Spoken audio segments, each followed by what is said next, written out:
All right, y'all.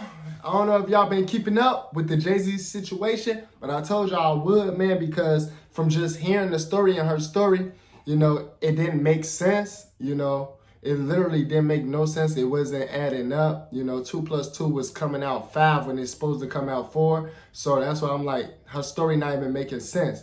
And Jamari said so as well up in his videos. It's titled Jay-Z's situation gets much worse. I don't know how much worse it could get because, she's showing that she's lying. Her father even has said that didn't happen. So her story is not looking believable. They might end up just throwing out the case. We finna get into this video, see what else is going down though. Why is it getting worse? I think it got worse for her, but it's getting better for Jay-Z because everyone is starting to see that she was lying and she just wanted to get some money up out of him, but it didn't work. So let's go. Let's see what he's talking about though.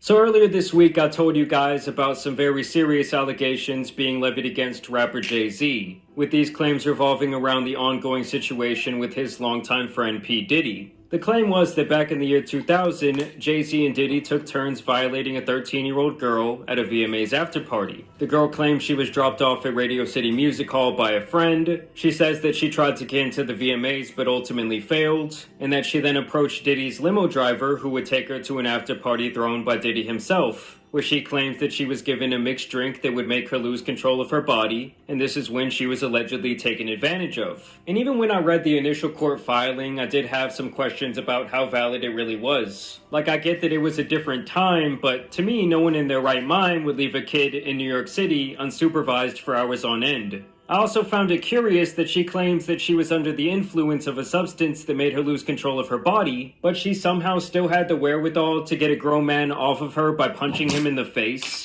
and that she was able to run out of the room, out of the mansion, and retrace her way on foot back to a gas station, while presumably still under the influence and in the middle of the night. Also, that's what I'm saying. See, her story never adds up. This is what I'm talking about. Part where Diddy comes in and allegedly says, "You're ready to party," sounded like something out of a fan fiction more than anything else. And now this woman has actually come forward with an anonymous interview via NBC, and there is a serious lack of consistency with her story, to say the least. And before I roll the clip, I do want to try and remain as sensitive as I can be, because NBC does start this by saying this woman does actually have a mental disorder, as I believe they have vetted her background. Right, and that's another thing. They did say she have a mental disorder. So if y'all know this is a person who have a mental disorder, why are y'all even taking this serious? Like, at this point, like, come on now. Like, she made the news with this. Oh, my God. And this woman has been diagnosed with autism. You should always advocate for yourself and be a voice for yourself. You should never let what somebody else did run your life. A 38-year-old mother from Alabama who has filed a lawsuit accusing Sean Diddy Combs and Jay-Z of her when she was 13 years old is speaking out to NBC News for the first time. So yes, 25 years later, this mother from Alabama is coming forward to speak her alleged piece. She asked us not to reveal her identity. What made you want to come forward and talk today? Because I think that I've been quiet long enough about what I've been through, and it's been hard enough to be quiet. But it's a chapter of my life that I'd like to close. And like I've told you guys in previous videos, ever since Diddy's house was raided and he was actually detained by the authorities, you've had all these different people coming forward making allegations of criminal activity against him. I believe the total was somewhere around 120 at this point. And while I do believe a lot of those claims will be valid and they will see their day in court, I do think what will also come with that is some bad actors acting in bad faith, really just kind of looking for a payday or a settlement. Facts. And I do think that as her story... Definitely some bad actors finna be revealed. Story kind of falls apart here in this news segment, you guys will see too that that's most likely what this was. An NBC News review of her account found inconsistencies with her allegations. She says that she went to the MTV Video Music Awards in 2000 to catch a glimpse of her favorite celebrities. You weren't scared to be all alone? No, with having autism is like feeling like you live your life in a shatterproof juggle ball. The world's on fire. The fire is in is inside the ball with you, but there's no way for you to get out. And listen, y'all, I know she's probably trying to say something really deep there about, her experience with having autism. But to me, just off the bat, my initial impression of her is that this lady doesn't really speak like she's exactly within her right mind. The night of the 2000s. She honestly don't. And to be honest, I can't believe the news even put this out. Like, who runs the news? Because I can't believe they even put this out. Like, now I see why the situation is getting worse, and they making her look really bad. VMAs, she says a friend drove her from Rochester, New York actually, to I guess she's making herself look bad, but they not helping. They making her look bad too. Manhattan, a more than 5-hour drive.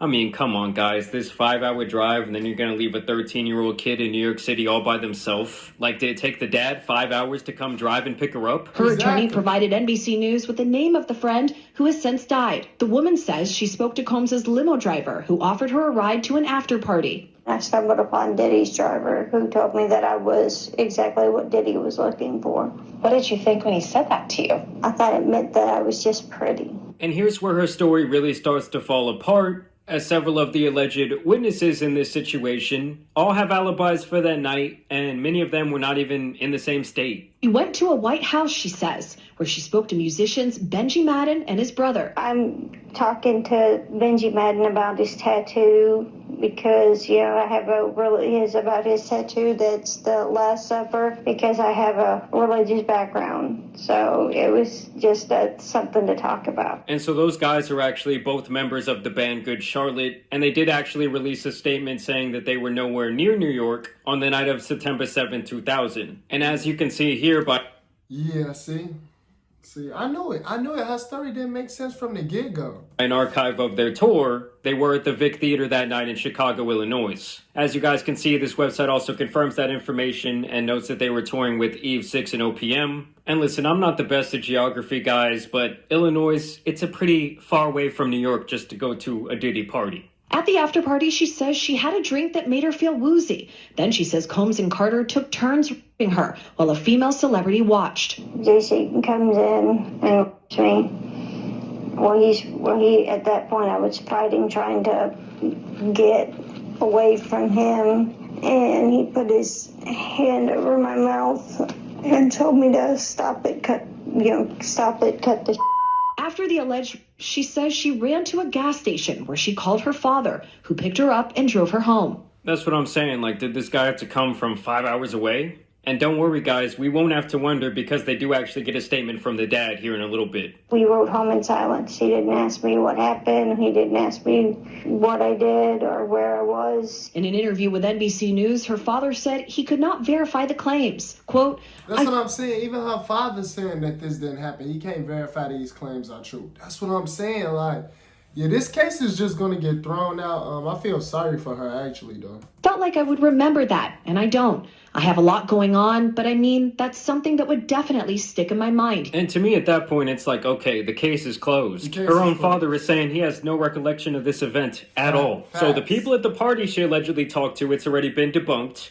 They weren't even in the same state. And now even her own father is saying, yeah, I don't remember that ever happening. That's like 2 out of the 3 key witnesses. I mean, the only other person would be like a gas station clerk. Oh, and I forgot the friend that dropped her off that conveniently already passed away. I mean, what 13-year-old has some sort of friend that's willing to drive them 5 hours away and drop them off somewhere? Especially one who has a mental condition. I mean, come on, guys. When we asked the woman about the contradictions in a phone interview on Friday, she said that she stands by her statements. I have made some mistakes, she said. Honestly, what is the clearest is what happened to me. The inconsistencies in her account of an incident alleged to have happened 24 years ago does not necessarily mean the allegations are false. The accuser's attorney, Tony Busby, said, because we have interrogated her intensely, she has even agreed to submit to a polygraph.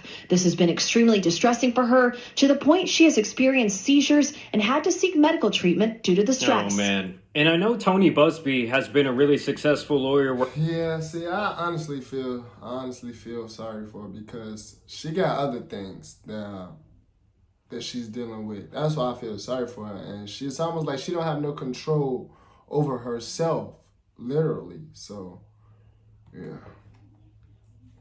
Working some of the biggest cases, especially out of Houston, over the last couple of decades. With that being said, the guy is obviously an opportunist, and he loves jumping on these high-profile cases, and I think in this instance, it seems like he just flew a little bit too close to the sun. Like, to me, even just reading the initial court document without these other witnesses coming out and saying that the story is bullshit, I already felt like her claims were really questionable, to say the least. And it was definitely not something that I felt could be, like, substantiated in court. Is any part of you scared coming out against such powerful people? I'm scared of what could happen, but I'm more afraid of letting it eat me alive from the inside out than I am of being chastised by their fans. And Jay-Z and Roc Nation, as well as his attorney, would actually put out a statement after this news piece was released, where he says, today's investigative report proves this attorney, Busby, filed a false complaint against me in pursuit of money and fame. This incident didn't happen, and yet he filed it in court and doubled down in the press. True justice is coming. We fight from victory, not for victory. This was over before it began. This 1-800 lawyer doesn't realize it yet, but soon. And that's apparently a statement directly from Jay-Z himself. And in a statement from his lawyer, they say, it is stunning that a lawyer would not only file such a serious complaint without properly vetting, but would make things worse by further peddling this false story in the press. We're asking the court to dismiss this frivolous case today, and we'll take up the matter of additional discipline for Mr. Busby and all the lawyers that filed the complaint. And listen, guys, Jay-Z has money, Jay-Z has power, and that's not just in the entertainment industry. Jay-Z actually holds a lot of political power. He's been in bed with the NFL, I believe, for close to a decade. And so now I truly do believe that we're going to see a bit of a war between him and this guy, Tony Busby. Like I told you guys before, Tony was the one who represented all those women against Deshaun Watson a couple years ago. So you know the NFL wants to fuck with him too. I mean, Deshaun Watson, he's a disgusting person. And business-wise, that was a horrendous look for the NFL. And so you know if they have the chance to like help Jay-Z stick it to Tony in this situation, they definitely will. So yeah, guys, we're going to have to wait and see what happens in this situation, but to me, this story does seem quite frivolous at this point. Like, I don't think this accuser has a whole lot of ground to stand on. Yeah. And I know that there's the saying that the truth does not matter when the lie is more entertaining than the truth itself. But it is shocking to me, the stark contrast between when Jay-Z was initially accused and people saw the headlines that he had violated this 13-year-old girl and how quickly that all spread and how much, like, hate he was receiving from all these massive pages, getting millions of impressions, millions of likes, millions of retweets. But now that this news piece has come out, and it doesn't fit that whole narrative, very few people are talking about it. This is being spread on a very small scale. And I'm not trying to say that Jay-Z is some saint or that he's never been involved in criminal activity or that his relationship to Diddy all these years isn't questionable, to say the least. But at least in this specific instance, this does seem like a whole bunch of BS to me. But either way, I do it's want... It's definitely a whole bunch of BS. It's easy. Anybody could see it, man. I really feel sorry for the girl because it sounds like she's going through a lot mentally. And her father said it didn't even happen. So it's like she don't even have any witnesses. It's like she made it all up in her head. But y'all let me know down in the comments what y'all believe. If y'all still believe this to be true or not, please comment down below. Let me know. Let me know what y'all want to see me check out, react to next. Subscribe to the channel if you're new for more videos. And I'll see y'all in the next video.